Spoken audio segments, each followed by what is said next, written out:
Natasha is a body confidence campaigner for Winning Minds. Hi, Natasha. Good morning. Oh, good morning, Vanessa. What do you think about this? How do you feel about it? Well, I think that Karl Lagerfeld has lost sight of the fact that Adele is a singer. And his comments are the equivalent of somebody going to Adele and saying, what do you think of Karl Lagerfeld? And her saying, well, he can't sing. And his comments just aren't relevant to the fact that he's making music for people's ears, not their eyes. And also, as part of the work that I do for Body Gossip, my campaign, I go into schools and colleges and teach teenagers. And I think that Karl Lagerfeld should have had a little more thought for the message that he's giving to young people. The message that he's giving that, well, it doesn't matter how talented or successful you are, people are only able to comment on whether or not they consider you to be fat or thin, and that's a very dangerous message. On the other hand, in fairness, I have to say that we spend a great deal of time on this programme and in newspapers and magazines and everything else talking about the ticking time bomb of childhood obesity. People call it an epidemic. We have government obesity czars saying, you know, children must be stopped from eating too much. We have Tower Hamlets Council saying we don't want any chicken shops within X number of 100 yards of schools. I mean, this is meant to be something taken very seriously. Maybe Karl Lagerfeld is simply doing the right thing in saying, you know, Adele may be very talented, she's got a beautiful voice and she's very, very pretty, but nobody should be that fat at 23. Well, I think that if the past couple of years and our obsession with obesity has taught us anything, it's that the more we talk about it, the more we focus on it, the fatter people get. It's totally counterproductive because, of course, in a lot of cases, obesity is a self-esteem issue. And you know, the vast majority of people, they know that they exercise in moderation and that they have to eat a healthy, balanced diet in order to be healthy.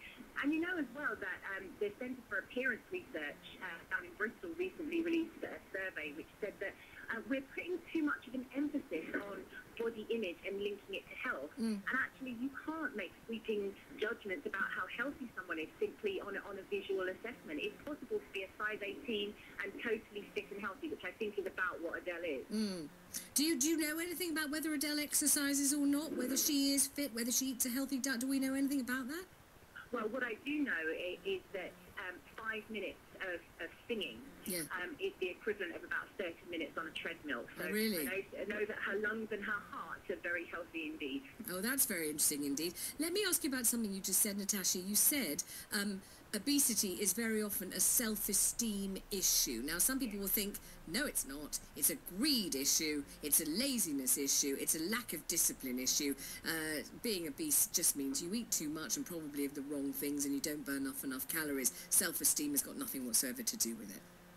Yeah, that's a very misguided view. I think in this country we've got a lot of sympathy for anorexia or any kind of eating disorder which involves denying yourself food, but we never acknowledge that if you're overeating, that's probably got the same common roots. People abuse food in whatever way, usually for emotional reasons, and because we associate overeating with greed and overindulgence, we don't treat it in the same way, and there's lots of shame and guilt that's involved with that because of society's attitude to it. So do you think those people who are up in arms are entitled to be up in arms about this, or do you think actually, objectively, if you look at Adele, she does appear to be overweight, therefore all Karl Lagerfeld's doing is telling the truth? He hasn't said anything wrong, he hasn't said anything nasty, he's just told it like it is.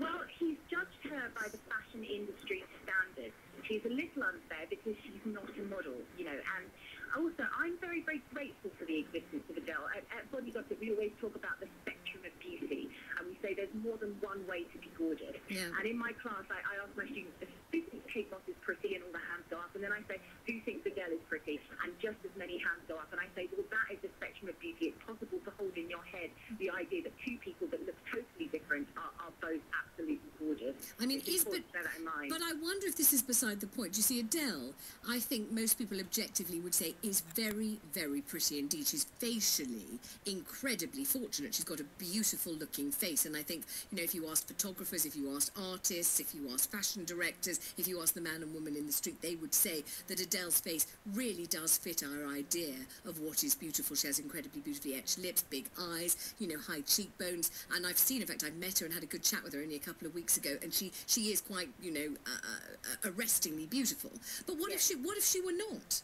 What if she wasn't beautiful? What if she didn't correspond to what most people's idea of beauty is? Would that make any difference? Because so many people are saying, look, Adele's beautiful. What do we care about whether she's a size 18, a size 22? Who cares? She's beautiful. But what if she were not what we think of as beautiful? What if she had, you know, I don't know, a thin lips and a flat nose or a big nose or I don't know what, and she just didn't look as pretty as she fortunately does? Would that make any difference?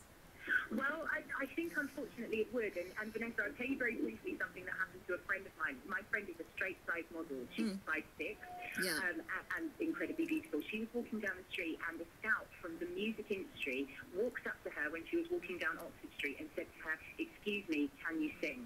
And that's a reflection of how the music industry is. I personally don't want to live in a world where that's true, and that's why I'm a pretty confident campaigner. Well, listen, the whole furore which swept the entire world, the globe, not just like, you know, a little bit of England, the whole world, when Susan Boyle sang, was entirely predicated on the notion that if you have a beautiful voice, you must be physically beautiful, and you must look a certain kind of look, which is complete nonsense. Why shouldn't you look like Susan Boyle and have the voice of an angel? Where is it written that because you're a size 6, willowy tall with long golden hair or whatever it is, or you look like Beyonce, you should also have a beautiful voice? That's absurd. However, the shock when this woman who looked the way she looks opened her mouth and sang like that was so extraordinary that, you know, total strangers were stopping each other in the street saying, God, you must see this thing on YouTube. It's the most incredible thing you've ever seen. And why was it incredible? Because she didn't look the way someone with a voice like that was supposed to look. But that's nonsense, isn't it? Well, I think that in Susan Boyle's case, she capitalised on the exact same phenomenon, which is the reason why, for example, Girls Aloud has been as successful as they have.